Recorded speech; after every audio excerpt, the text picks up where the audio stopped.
कथेचे नाव आहे अनमोल साडी। खूप वर्षांपूर्वीची गोष्ट आहे। एका शहरात एक श्रीमंत व सज्जन माणूस राहत होता। त्याला एक तरुण लाडावलेला मुलगा होता। एक दिवस आपल्या खोडकर मित्रांबरोबर तो बाजारातून हिंडत असता त्याची नजर अचानक एका दुकानावर पडली। ते एका विणकराचे दुकान होते। त्या विणकराची लांब दाढी व चेहऱ्यावरचे शांत भाव पाहून तो कोणी संत असावा असे पाहणाऱ्याला वाटायचे।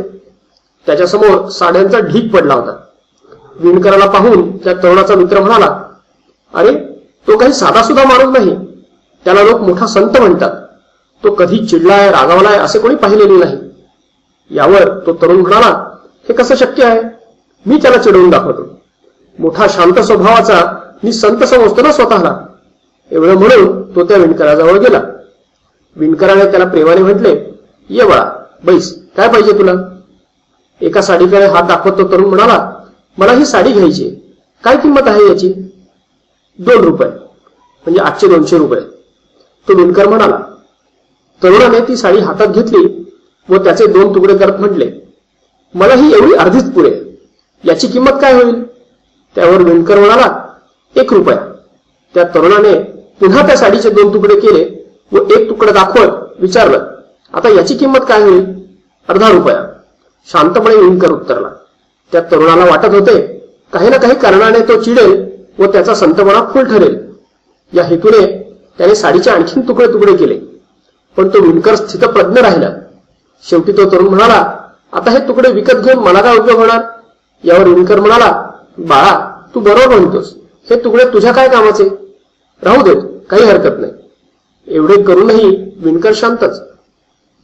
तरुणाला आश्चर्य वाटले। नंतर त्याचे मन त्याला खाऊ लागले। जर तो विणकर त्याला रागवला असता तर त्याला बरं वाटलं असतं, पण त्याने तसं काहीच केलं नाही। उलट त्याच्याशी अत्यंत प्रेमाने शांतपणे बोलला। त्यामुळे त्या तरुणाला आपल्या कृत्याची लाज वाटू लागली। त्याने विणकराला म्हटले, या साडीचे हे 200 रुपये घ्या। त्यावर विणकर म्हणाला, हे तुकडे जोडून मी त्याचा काही उपयोग करेन। या तुकड्यांचा तुला काही उपयोग नाही, त्याचे पैसे मी तुझ्याकडून का घ्यावे? त्यावर तो तरुण म्हणाला, माझ्याजवळ खूप पैसे आहेत, मला पैशाची काही पर्वा नाही, पण तुम्ही गरीब आहात। मी तुमच्या वस्तूचा नाश केला तर मी त्याची नुकसान भरपाईही करायला हवी। तेव्हा त्याला समजावत विणकर म्हणाला, बाळा अरे रुपया पैशाने भरून निघणार हे नुकसान नाही। शेकडो शेतकऱ्यांच्या मेहनतीने कापूस उगवला। त्या कापसाचे सूत मी व माझ्या पत्नीने कातले। मी ते सूत रंगवून त्याची हातमागावर साडी विणली। कोणी जर ती साडी वापरली असती तरच सर्वांच्या श्रमाची चीज झाले असते।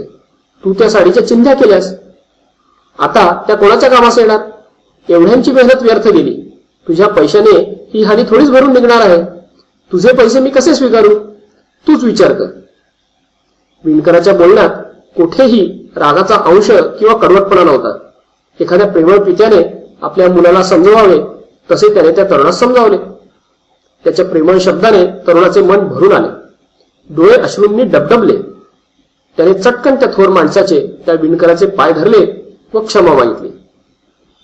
ही एक मूळ हिंदी कथा आहे आणि याचा मराठी अनुवाद सौ वर्षा प्रभू यांनी केलेला आहे।